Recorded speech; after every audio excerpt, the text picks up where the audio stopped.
jejum é sim uma estratégia super válida, porém, em algumas situações ele pode não ser tão interessante. E principalmente se você tiver ansiedade, não é a melhor estratégia para você nesse momento. Quando você fica mais do que 14 horas sem comer, então 15, 16, 18, etc., o seu corpo ele começa a procurar outras fontes de energia. E nesse momento onde ele começa a procurar outras fontes de energia, é onde ele queima o seu estoque de gordura.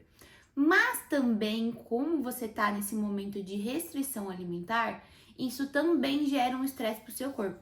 E a partir do momento que gera um estresse, o seu corpo ele vai responder da mesma forma como ele responderia para todos os outros estresses.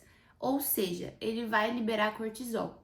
E esse cortisol alto, cada vez que ele vai aumentando, ele vai sinalizando para o seu corpo que não está tudo bem. Então, quando você tem esse pico de cortisol constante e você já tem uma ansiedade, você vai estar literalmente favorecendo a sua ansiedade.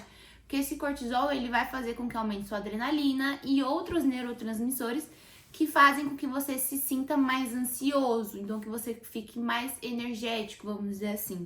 Então a sua cabeça ela vai ficar mais acelerada, os seus batimentos vão estar mais acelerados e aí a sua ansiedade, ela em vez de ajudar, ela vai piorar.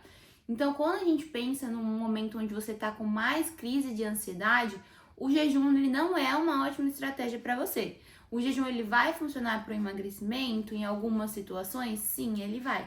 Porém, para uma regulação emocional, de primeiro momento ele não vai ser válido. Ele vai fazer com que você continue colocando lenha na fogueira e uma coisa vai puxando a outra. Então, ao invés de você melhorar, você está piorando. Então, quando a gente pensa no quadro de ansiedade, você precisa cuidar muito bem dos seus neurotransmissores. Então, a gente precisa trazer a sensação de bem-estar. Então, aumentar essa dopamina, aumentar a serotonina e a melatonina que é produzida no sono. Então, pensando até nessa questão de uma dieta, faz muito mais sentido você ter um horário regular das suas refeições para que você tenha uma segurança ali. Então, fazer com que o seu cérebro entenda que vai ter comida. Então, ela faz o café da manhã, ela faz o almoço, ela faz o lanche, ela faz o jantar. E aí você vai trazendo alimentos funcionais nessas refeições. Então, alimentos que vão fazer com que você tenha um maior aporte de complexo B, que é importantíssimo para a produção desses neurotransmissores, de magnésio, que vai trazer essa sensação de relaxamento também cerebral, e claro, de triptofano. E aí, pensando nisso tudo, quais são os principais alimentos? Folhosos verdes escuros, que vão ter complexo B, ferro e magnésio, e também um pouco de triptofano. Pensando no triptofano, trazer a banana, o cacau, etc., que vai trazer esse aporte.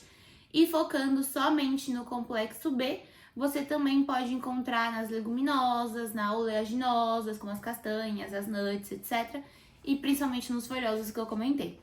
Então, ao invés de você pensar em começar com práticas muito restritivas que vão piorar tudo o que está acontecendo, você precisa trazer esse conforto para o seu cérebro e trazer uma segurança. Assim, ele vai começar a trabalhar a seu favor e você consegue tanto cuidar da sua ansiedade quanto também do emagrecimento, caso seja o seu objetivo.